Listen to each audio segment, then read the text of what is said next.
Hey guys, it's Editing Giles here. And to celebrate the 50th anniversary of the release of Born to Run, we've just dropped our God in Springsteen bonus episode on our Patreon page. In it, I hear from film critic and superfan Andy Godfrey, who talks us through his enduring love of Bruce Springsteen and the E Street Band. We chart Bruce's faith from growing up in the shadow of the Catholic Church, all the way to arguably his most spiritual song, The Rising.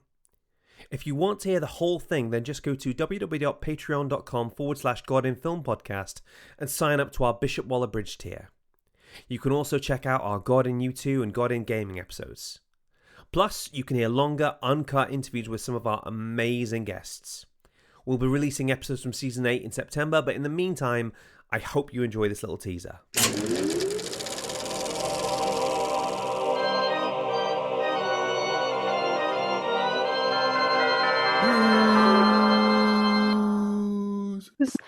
Bruce! Hello and welcome to the God in Film podcast, the podcast where a Christian and an atheist dive into the best that cinema has to offer and see if we can find any parallels with the gospel or any other Bible stories. I'm writer and the boss, Giles Goff. And I'm librarian and dancer in the dark, Julia Hall. I thought you'd like that.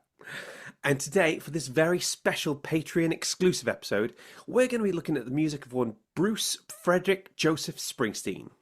We'll be looking at his background, what his music has to say about Jesus, and asking what can an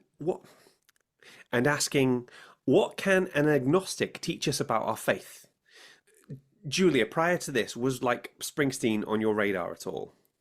Springsteen was on my radar in that I know he's a person that exists, as I think most people do. Like you've heard of Bruce Springsteen. I feel like he tends to be a bit of a gag when you see him mentioned in films and stuff. They go, "No, I found your old Bruce Springsteen tapes," and they're like, "No, it's so embarrassing."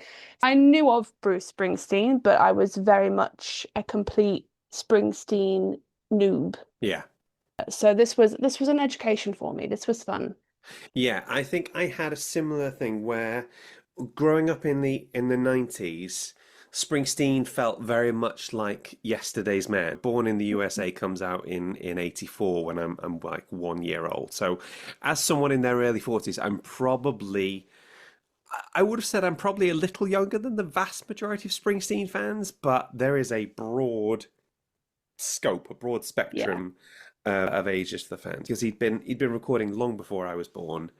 So I discovered Springsteen on my own sometime after leaving university. I think I got my dad to buy me like the Essential Bruce Springsteen double CD for Christmas, like Christmas 2004, something like that. And that was the basis of my knowledge for like Springsteen tracks. My dad liked Springsteen, and we had hilariously little in common. You know, it was basically Springsteen and Sylvester Stallone, and that's pretty much it. So I really clung on to anything where his interest and mine intersected.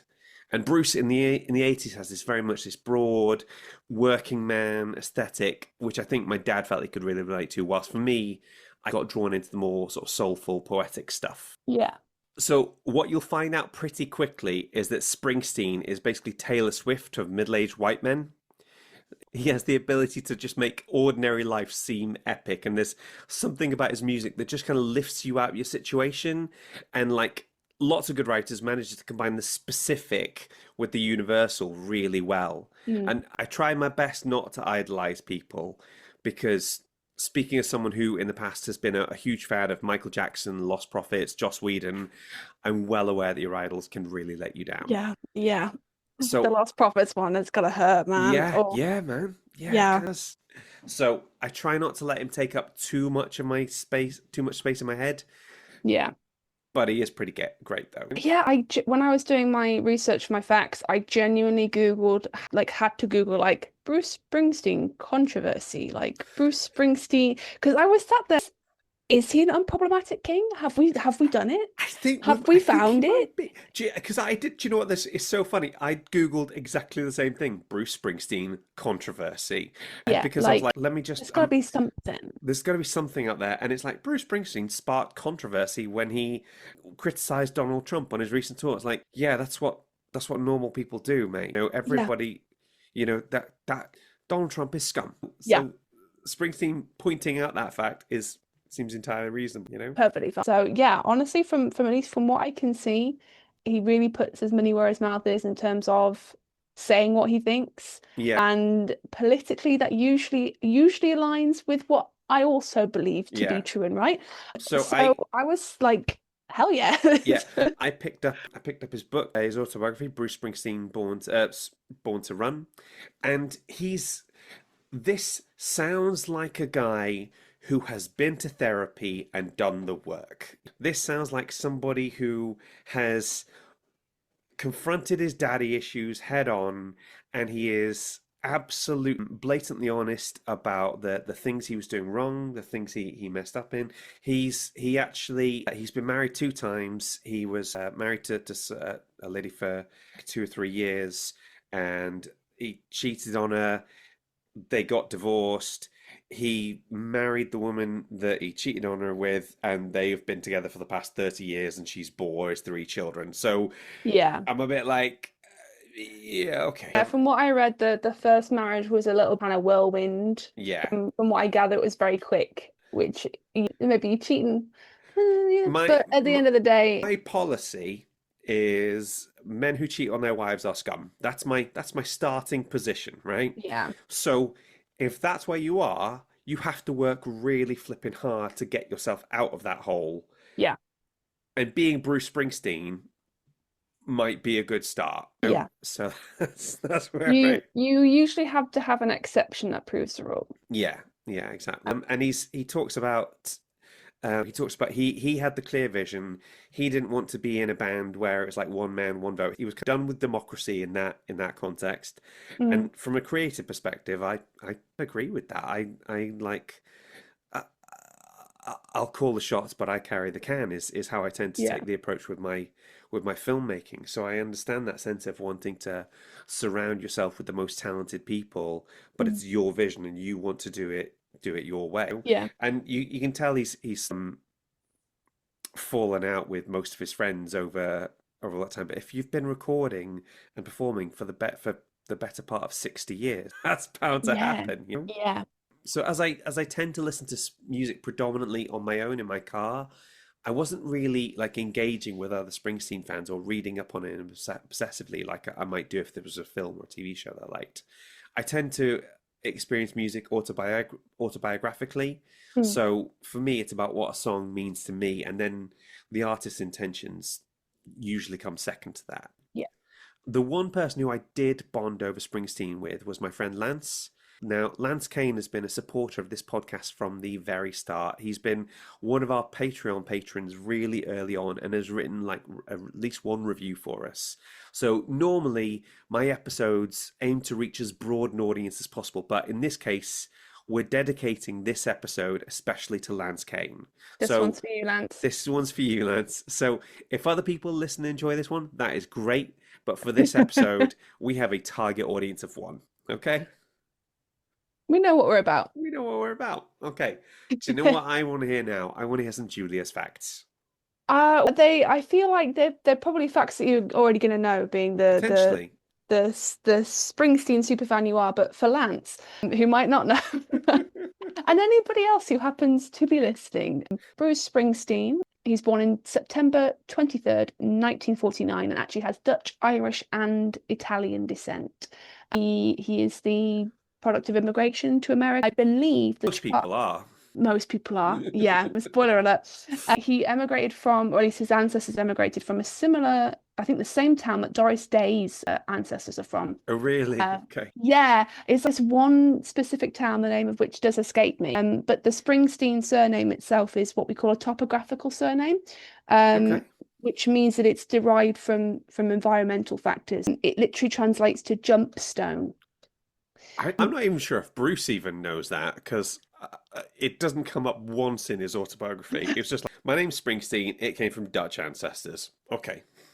Essentially, the way back in the day, before streets were kind of paved and they tended to be a little bit muddy and messy, especially on unpaved streets, you'd have these little stones that you could step on between each side of the streets that you would avoid stepping in any of the muck, or a jump stone, if you will. So that's potentially where the surname comes from, which I do love a little bit of name etymology. I think that's always something fun to look at.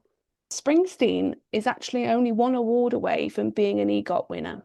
Really? It's the Tony, isn't it? No, hang on, he might have a Tony. Hang on, let me see if I can get this. Okay? Grammy, Oscar, Tony. Yeah. So he's definitely got the Oscar for Streets of Philadelphia.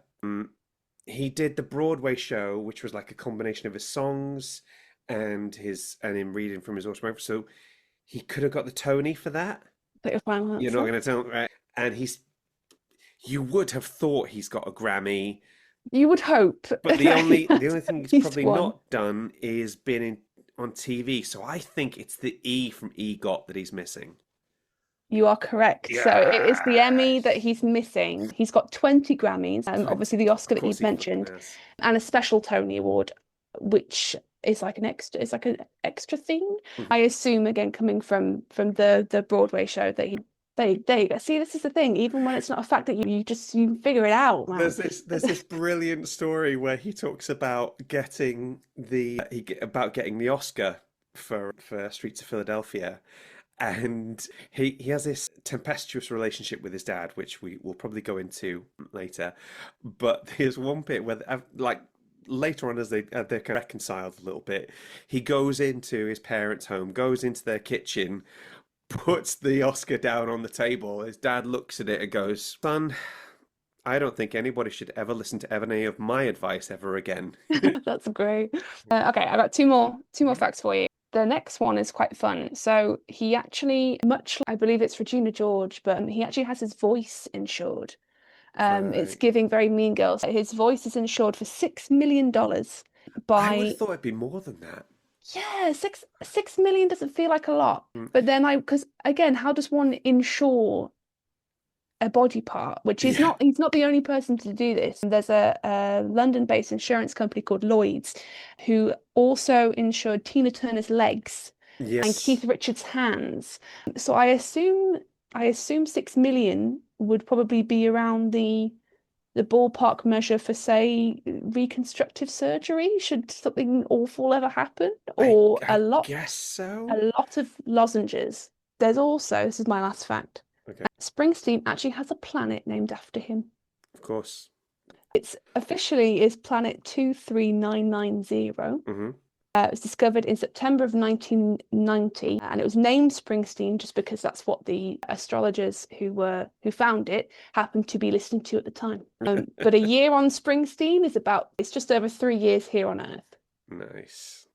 So I'm waiting for the Star Trek episode when they go to Springsteen. Or the Doctor Who episode. But RTD, that's also completely up for grabs. That's unfortunately the end of all my facts. But I hope I found some juicy ones that you didn't. Good. That were entertaining. Yeah. And Lance, I hope you enjoyed those too. Yeah, I love it. Thanks for those, Julia. Just a reminder for those of you listening to the teaser version of this episode on the main feed, if you want to hear the full episode, you can go to www.patreon.com/God in Film podcast and sign up to our Bishop Waller Bridge tier and check out our full Bruce Springsteen episode. Plus, you can hear additional interviews and special bonus episodes like our God in U2 and God in Gaming episodes. And if you're strapped for cash and want to support us without spending money, then leave us a 5-star review on Spotify, Apple Podcasts, Facebook, Podbean, or wherever you're listening to this, because it will make a big difference in pointing people towards the show. Now, Julia, our next guest seems to have certainly racked up like frequent flyer miles as a God in Film contributor. I swear it seems like he thinks if he ends up on the show 6 times, he'll get like a free coffee or something. Suffice to say, whenever we need an expert opinion shot through with boundless enthusiasm, we come and talk to this guy. I'll let him introduce himself. Hi, everybody. My name is Andy Godfrey. I'm the film critic for Digital Sorted and Pure 247 Radio. I'm also the author of a book called Faith on Film, Confessions of a Christian Film Critic. I get my shameless plugs in as early as I can. It's available on Amazon, still there to be had, and I'm working on the sequel right now. I'm not going to tell you what the sequel's called, but we've come up with a great title. So, yes, I'm a film critic for also UCB1, Pure 247 Radio, and Digital Sorted. Andy, it is such a joy to have you on the show. I feel like I am learning from a master here when it comes to the I self-promotion. always love being on with you, Charles. Yes. You've honestly got like the frequent flyer pass for God in Film, clearly. So you, My dear friend Steve Legg passed away Mhm. just over a year ago, and Steve always said, "If you don't push yourself, nobody else will." Amen to that. Amen to that. That is a sentiment I feel our subject would agree with today. So we're looking at Springsteen. Let's get straight into it. Why do you think Bruce Springsteen has had such an enduring appeal over, I want to say, 6 decades? Yeah, the man is 75. Yeah. And I was in Liverpool a few weeks ago, and he played for 3 hours, and Yeah. then played in Barcelona or somewhere like that the next night, and Prague the next night. The enduring appeal of Springsteen's music is simply because it's such great rock music, hmm and it's timeless. And you can listen to tracks from Blinded by the Light, which was on Greetings from Ashbury Park, the first album, Yeah. and it's still a great pop song. You can listen to Born to Run, obviously one of the greatest rock anthems ever hmm from the late 70s. You can listen to Born in the USA, had 7 hits on it, and they are still some of the greatest pop and rock songs ever made. He has also been very clever in that he gathered around him very early on an incredible team of musicians. The Yeah. E Street Band with the horns, with Susie Tyler on violin and guitar, Steve Van Zandt on guitar, Niles on guitar. He just gathered around him an incredible group of musicians, all from his local area, people he grew up with. Jake Clemens, who's on the saxophone, Clarence Clemens' nephew. He gathered around him an incredible team of musicians. And these guys are very, very committed to him. He's won their loyalty over the years. And I just think the music still speaks today. A few weeks ago in Liverpool, and in fact, every night on this current world tour, he's been making political statements. Yeah. And he does see himself as somebody who stands up for the working man. Very famously, many years ago in the Thatcher era, he did a concert in Sunderland, and he donated thousands of dollars to the miners' cause. So he sees himself as somebody who sings about the ordinary man. If you listen to the lyrics of Born in the USA, it's not an anti-war song. No. It is a song that says, I serve my country, but my country has failed me. Yeah. My country has let me down. So he sees himself as standing up for the ordinary Joe in the street. And he's never really lost touch with his roots. He goes back to New Jersey, where he came from, and performs regularly. So I think the appeal is, it's just great rock and roll music. It's just great pop music. And secondly, there's this incredible team of musicians around him. He'll always finish a concert by saying, Liverpool, you've just seen the extraordinary love-making, heart-stopping, pants-dropping, Viagra-taking, whatever it is, E Street Band. Incredible team of musicians and just great lyrics that really do speak to people, I think. Yeah, I think I remember in his autobiography, he was saying, I'm a good guitarist and my voice is okay, but it's the songwriting that's really going to get me over the edge. I think he had a real sort of clarity and self-awareness with that, with where his talents lie. Yeah, and if you listen to so much of his songs, they are not your typical boy meets girl, falls in love, romantic sort of type ballads. They are songs about real people living real lives. They are songs about people he knew. Take a song like The River. Yeah. At 19, I got married pregnant, and man, that was all she wrote. And they are songs about people's life experiences. They are songs about what people are going through. They are songs about the hardship that many people face in life. Yeah. And he's been there and he's experienced it. And certainly it took him a while to get off the ground. In the first script, The Costellas, that he was part of, where he got the name The Boss, because he was in charge of that group. They never really took off. It was a bit of a struggle. Yeah. But he got there eventually. And I think, yes, okay, he's a millionaire today. He's a multi-millionaire. But the man is still not lost his roots. And when you see him in concert, he will come down off the stage, he will go into the crowd, and he will interact with the fans and shake hands. Liverpool, a few weeks ago, somebody had a banner that said, would you exchange your harmonica for a flagon of whiskey? And he did, and he just drank the flagon of whiskey there and then. And there was a case in Manchester where he gave a little girl was in the front of the mosh pit, and she had a harmonica, and he had his harmonica on, and he played.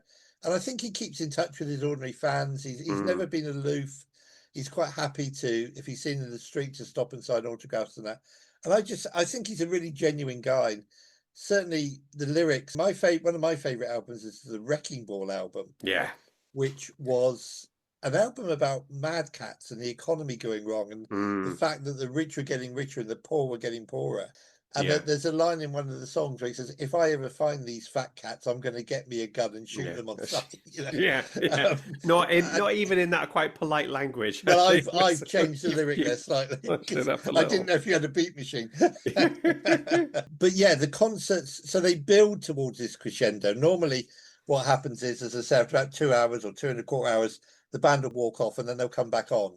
And you get what they always call the encore, which is Born to Run and Bobby Jean and No Surrender and Dancing in the Dark and all those ones. And normally he finishes with Twist and Shout. He's been finishing a lot of the concert with Twist and Shout. Of course, the great joy of being in Liverpool a few weeks ago was that he introduced Paul McCartney onto stage. Yeah. So we had a Beatle in Liverpool on stage with Bruce, which he said was one of his dreams come true. Yeah.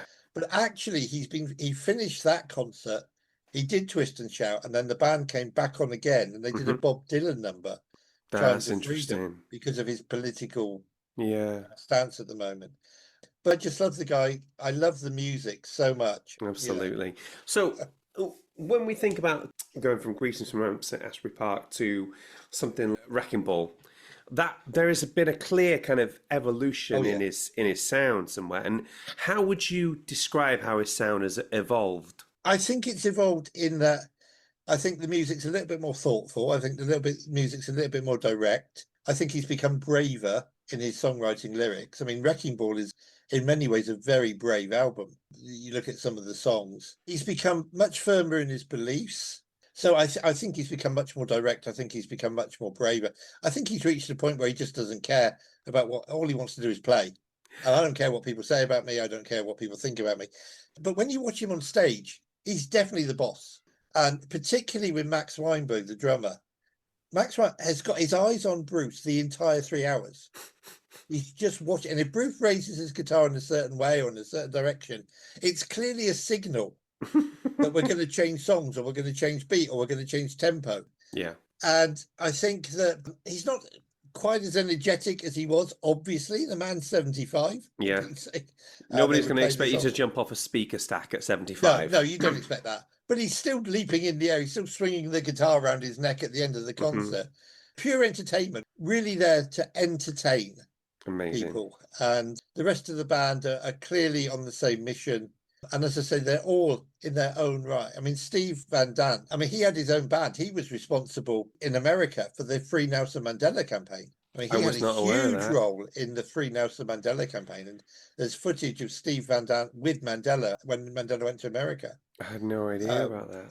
So there's always been a political edge to Springsteen, but there's always been this, I represent you guys. Yeah. I'm not aloof. I'm not above you guys. That's the image. And it's a good image. It's a positive image. I would quite happily take young people to see Bruce Springsteen. Oh, he's old hat, blah, blah, blah. He's not. I went with some friends of mine to a Springsteen concert at Wembley, one of the ones at Wembley. And they took at the time, I think one of their sons was 14, 15. And at the end of the concert, he just turned to us, he said, "That was incredible." So there's the appeal. Absolutely. Andy, thank you so much for talking to us. You were like an absolute breath of fresh air. Actually, that's a lie. You're like a whirlwind is probably the more appropriate of the enthusiasm. Giles, I love talking to you. Anytime you need me, just give us a shout. Always makes me smile. Thank you very much. My pleasure. God bless you. Julia, that was Andy Godfrey. What do you think? It's always a pleasure having Andy on the show. Usually it makes me feel very inadequate. He just always, his knowledge is always so in-depth, so wonderful, eloquent as well. It's always a pleasure to hear from Andy. Yeah, 100%. Now it's time for Finding the Faith in the Film. Bye-bye. Okay, so as well as his music here, a large chunk of the inspiration for this episode comes from Springsteen's autobiography titled Born to Run. Broadly speaking, Julia, as best I can tell in this context, there's 3 types of people in the world. There's the believers, there's the non-believers, and there's this third group of people who I describe as God isn't finished with you yet. These are people who at some point have believed in God and Jesus, but have explicitly rejected the label of Christian. And yet somehow they inadvertently still keep doing God's work. And I don't mean that in the sense of doing good things, because that's too broad a definition. They still talk to people about God. They still educate people about Jesus. And in the case of Springsteen, they give us fantastic songs with like amazing biblical imagery. It's like God sees them walk away and he gives them like this wry, cynical grin. He's like, yeah, okay, you do you. Oh yeah, you've turned your back on me. Oh yeah, that's cute. Okay, all right. See you in a minute. You know, well, that's the kind of vibe I get from Bruce Springsteen. I was expecting to find a nice clear through line where he starts off believing in God and then loses his faith completely, or that he doesn't have a faith in God and then gets one.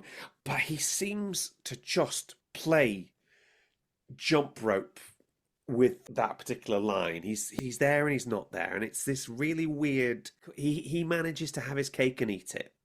And what I'll talk about is I want to talk about the start for him, and it's his upbringing. Okay, he's brought up Catholic, so literally the third chapter in his autobiography is literally titled "The Church," and he says we grew up in the shadow of the church. Let me see if I can find the exact quote.